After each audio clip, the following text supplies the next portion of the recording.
म्हणजे 2013ला कर्नाटक, 2013ला आंध्र प्रदेश, 2017ला तेलंगणामध्ये हा जो स्पेशल कंपोनंट प्लान आहे तो फक्त आणि फक्त शेड्यूल कास्टच्या उत्थानासाठी, एज्युकेशन पॉलिसी त्यांच्या उत्थानासाठी, विद्यार्थ्यांसाठी, त्यांच्या शिष्यवृत्ती, वसतिगृह ह्या सर्वांगीण विकासासाठी खर्च करण्यात येतो. मग महाराष्ट्र सरकार हा निधी का पळवितात? आमच्याच फंडामधून का पळवितात? याचा हिशेब मागणं हे जनप्रतिनिधी म्हणून अपोजिशनचं आणि सत्तारूढ मध्ये असणारे संविधानवादी, आंबेडकरवादी यांचं देखील कर्तव्य आहे की नाही? त्याचा हिशोब द्यायला हवा. आणि इतरत्र तो निधी वळवू नये हा देखील स्पेशल कंपोनंट प्लान महाराष्ट्रामध्ये देखील व्हायला हवा. आम्ही आमच्या 59 जातबांधवांना हेच सांगितलं की बघा, आता आपल्याला ह्या लढाईमध्ये रस्त्यावरती आपण उतरत आहोत ह्यासाठीच की हा लढा केवळ पारंपरिक मोर्चा होता कामा नये, पारंपरिक आंदोलन होता कामा नये, तर आम्हाला हा लढा जिंकायचाच आहे. म्हटलं की नाही? ते नागभीड, ब्रह्मपुरी, चंद्रपूर, गडचिरोली, वर्धा या ठिकाणांवरून उपवर्गीकरणाच्या विरोधात लढणारे योद्धे उपस्थित आहे की नाही? प्रत्येक ठिकाणी. आणि अशीच मानसिकता बनवून घरून निघा म्हटलं की नाही?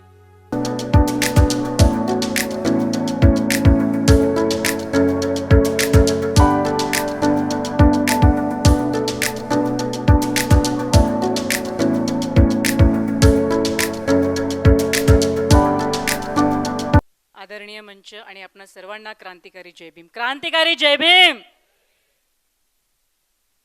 आजची बांधवांनो, ही केवळ परिषद नाही, तर इथे जो उपस्थित झालेला बुद्धिजीवी, अभ्यासक, आंदोलनकारी, रस्त्यावरची लढाई लढणारा 59 जाती समूहामधला हा समाज बांधव आहे. आणि म्हणून हे परिषद यासाठी महत्त्वपूर्ण ठरते, फक्त केवळ परिषद नसून जे आपल्या समोर संविधानापुढे आव्हानं आहेत, त्या आव्हानाचा आपण निपटारा कसा करायचा आणि संविधान कसं जिंकवायचं, त्या संविधानाची रक्षा करणारी ही परिषद आहे. म्हणून आपणा सर्वांसाठी एक जोरदार टाळ्या व्हायला पाहिजे. या ठिकाणी अभ्यासक, बुद्धिजीवी, लीगल एक्सपर्ट, कॉन्स्टिट्यूशनल एक्सपर्ट यांनी मार्गदर्शन केलेलं आहे. आत्ताच नुकतेच या ठिकाणी उपस्थित झालेले माजी सामाजिक न्याय मंत्री आमदार बडोले साहेब यांचं स्वागत आधीच. आणि त्यांनी उपवर्गीकरणाच्या विरोधी घेतलेली भूमिका आताच आमचे प्रीतमदादा बुलकुंडे यांनी सांगितलं आहे.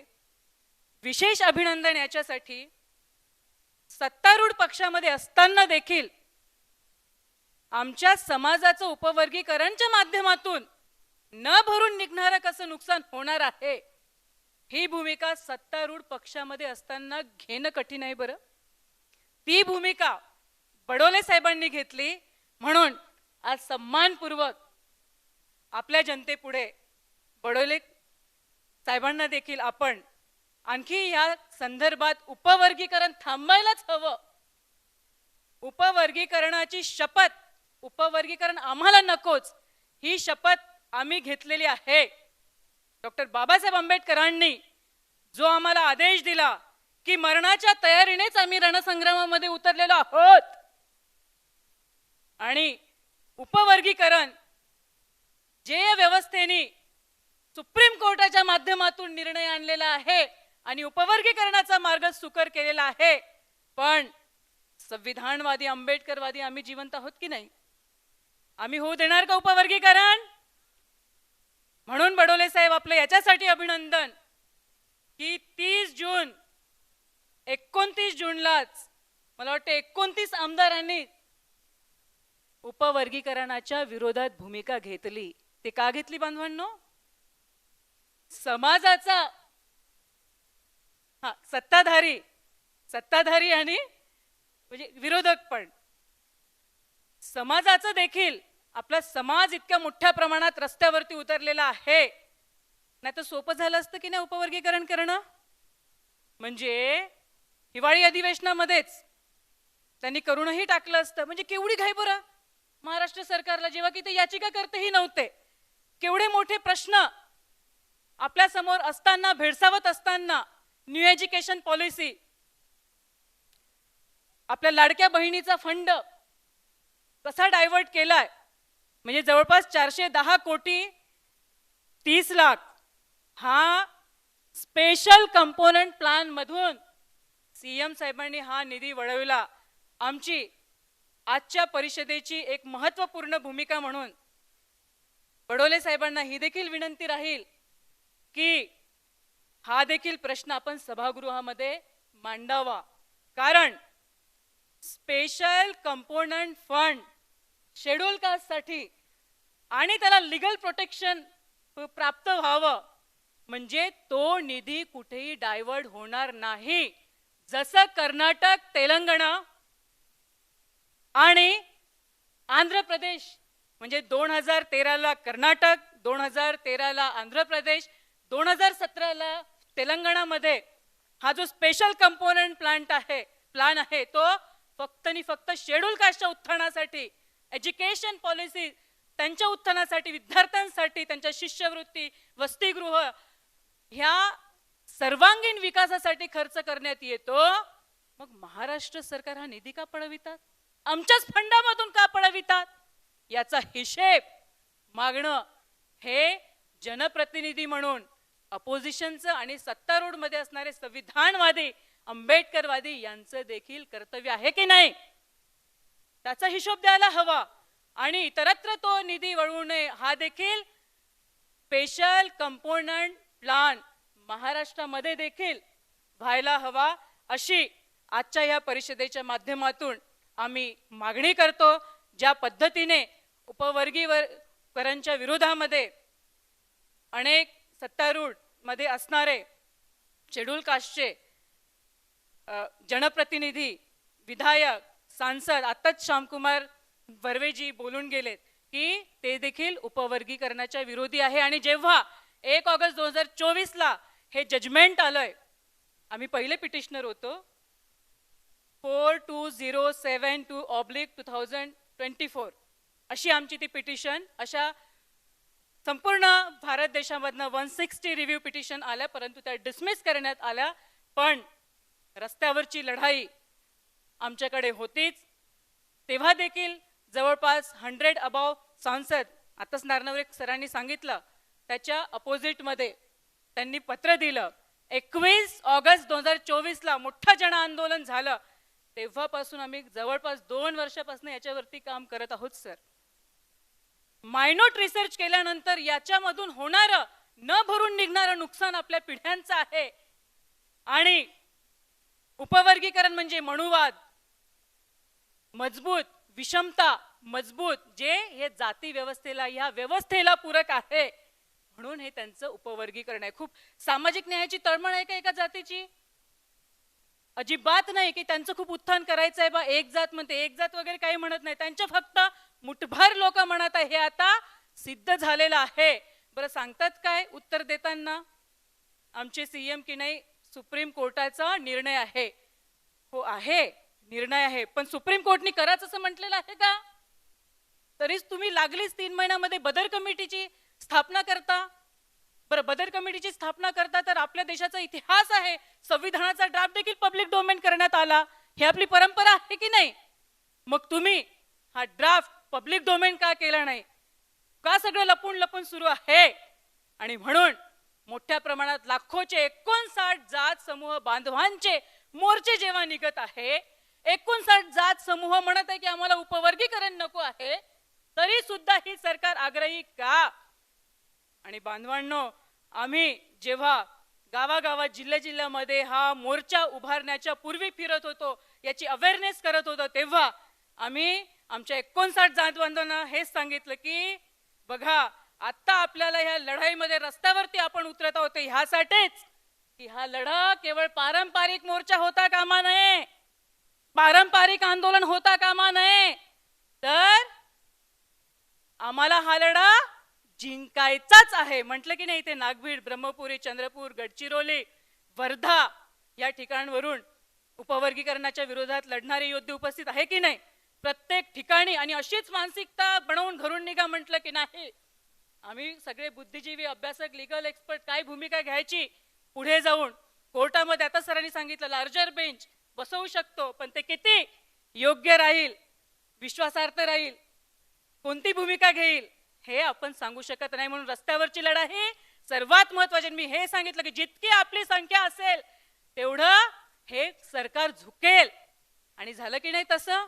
बॅकफुटला आलं की नाही? त्यामध्ये आपल्या सर्व जनतेचा सहभाग, जनप्रतिनिधी, विधायक, सांसदचा देखील सहभाग मोठ्या प्रमाणावर आहे.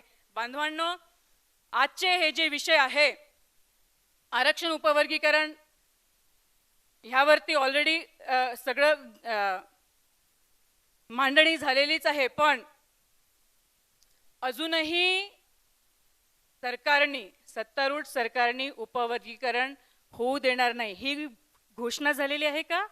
नाही. म्हणून आजची आपली परिषद आहे बरं. म्हणून ही महत्त्वपूर्ण परिषद आहे. येत्या पुढील नागपूरला होणाऱ्या हिवाळी अधिवेशनामध्ये महाराष्ट्र बंद करण्याची लाखोंनी संख्या या ठिकाणी येऊन उपवर्गीकरण आता आम्ही होऊच देणार नाही ही आम्ही शपथच घेतलेली आहे. पण या हिवाळी अधिवेशनामध्ये अधिकृतरित्या ती घोषणा झाली पाहिजे. ह्यासाठी आपण ह्या परिषदेमध्ये महत्त्वपूर्ण ठराव आणि परिषदेची ही भूमिका आहे. दुसरं म्हणजे जे निजीकरण, आउटसोर्सिंग आहे त्याच्यामध्ये किती मोठ्या प्रमाणात भ्रष्टाचार आहे. कंत्राटी पद्धती, जे परमनंट नाही, जे संविधान विरोधी हे सगळं आहे. प्रायव्हेटायझेशन मध्ये लेटरल एंट्री, आतापर्यंत 63 नियुक्ती ज्याच्यामध्ये रिप्रेझेंटेशनच नाही आहे. हे की केवढं आव्हान आहे आपल्या संविधानापुढे. लेटरल एंट्री ठीक आहे, दबाव मोठ्या प्रमाणात आला म्हणून ते जरा थांबलं, पण ते बॅन झालंय का? होल्ड वरती ठेवलंय.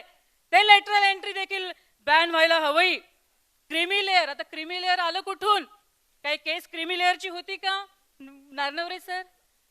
क्रीमी लेअरची केस नसताना देखील अनटचेबिलिटी, कास्ट डिस्क्रिमिनेशन हा आधार आहे, तरी सुद्धा क्रीमी लेअर लागूच शकत नाही. ईव्ही चिन्हाच्या केसमध्ये सांगितलेलं आहे. तरी सुप्रीम कोर्टचा निर्णय पलटवत असतो. बोलायचं बरंच आहे, पण सत्कार मूर्ती देखील आहे आणि आपल्याला 4 पर्यंतचाच वेळ मिळालेला आहे. पडोले साहेबांचं देखील या ठिकाणी वक्तव्य आपल्याला ऐकायचं आहे. कोलेजियम सिस्टीम हे देखील आव्हान आहे बरं. आम्ही काही स्वायत्तता भंग करू इच्छित नाही बरं. ज्युडिशरीची ते इंडिपेंडेंट आहे, पण जर 5% प्रतिनिधित्व ज्युडिशरीमध्ये जर 95% असेल आणि इतर वंचित घटकांचे ॲडव्होकेट्स यांचं प्रतिनिधित्व फक्त 5% वरती असेल, मग हे इनजस्टिस नाही का? म्हणून कोलेजियम सिस्टीम वरती देखील मोठा विचार, व्यापक विचार होणं आवश्यक आहे. आणि न्यू एज्युकेशन पॉलिसी एका मिनिटामध्ये सांगते बांधवांनो. बघा, या देशामध्ये कसं आहे, तुम्हाला अत्यंत खिळखिळी करायची आहे बरं. एज्युकेशन पॉलिसी जर पैसाच पोहोचणार नाही विद्यार्थ्यांपर्यंत, तो हायर एज्युकेशन घेणार का? बजेट, जीडीपी 6% म्हणजे किती होतं? 18 लाख करोड येतंय का आमच्यापर्यंत? अरे कुठे जातो हा निधी? खर्चच करण्यात येत नाही. याच्यावरती देखील विचार व्हायला हवा. याच्यावरती देखील मोठं आंदोलन आपण उभं राहायला हवं. यहाँ आस्था की बात करो तो फूल बरसाए जाते हैं और शिक्षा की बात करो तो लाठियां बरसाई जाती है. जेनजी आंदोलन आपको पता ही है. तो हमें यह सब चीजों के लिए लड़ना होगा, क्योंकि डॉक्टर बाबा साहब आम्बेडकर कहते हैं वही कौम तरक्की कर सकती है जिनमें आंदोलन करने का, संघर्ष करने का और कुर्बानी देने का जज्बा हो. आणि या सगळ्यांची जड़ आहे ईवीएम. इन सबकी जड़ क्या है? ईवीएम. अभी सांसद साहब नहीं है, नहीं तो मैं उनको बोलती कि जनता को अभी बैलेट चाहिए अंडर आर्टिकल 6 सेक्शन 61A. यह कैसे डिलीट हो? रिप्रेजेंटेशन पीपल एक्ट 1951 के अनुसार जो 61A, बरं काही ईव्हीएमनी म्हणजे चुनाव व्हावं हे काही प्राथमिकता नाही आहे बरं घटनेमध्ये. तरी सुद्धा एवढ्या प्रचंड प्रमाणात आंदोलन होत असताना आम्ही 2024ला 17 फरवरीला मोठी देशातली सर्वात मोठी कदाचित ती परिषद असेल. गुणवंत देवपारे साहेब त्या यायला होते. आताही आमचं त्याच्यावरती काम सुरू आहे. मला असं वाटते अपोजिशनने देखील हा मुद्दा ताकदीने सभागृहामध्ये मांडावा. जनता बॅलेटची आतुरतेने वाट बघत आहे. 2029चे जे चुनाव आहे ते बॅलेट पेपरनीच व्हावे, कारण ईव्हीएमच्या माध्यमातून अंडर आर्टिकल 326 जो आम्हाला अधिकार राईट टू वोट मिळालेला आहे तो धोक्यात आलेला आहे. आणि या सर्वांना आव्हान याची जड जर असेल तर ते म्हणजे ईव्हीएम हे आम्हाला संपवायचं आहे. जिनकी के ग्राम पंचायत का सदस्य तक चुन के आने की हैसियत नहीं थी, जिनकी सभाओं में कुर्सियां खाली रहती थी, ऐसे लोग आज संसद में गए. किसके कारण? ईवीएम के कारण. तो वक्त कम है आणि हे सगळे जे मुद्दे आहे, हे सगळे आव्हानं जे आहे बांधवांनो, ते संविधानाला हरवणारे आहे बरं. आणि म्हणून आणि हुकुमशाहीला जिंकवणारे आहे. कुठले आव्हानं?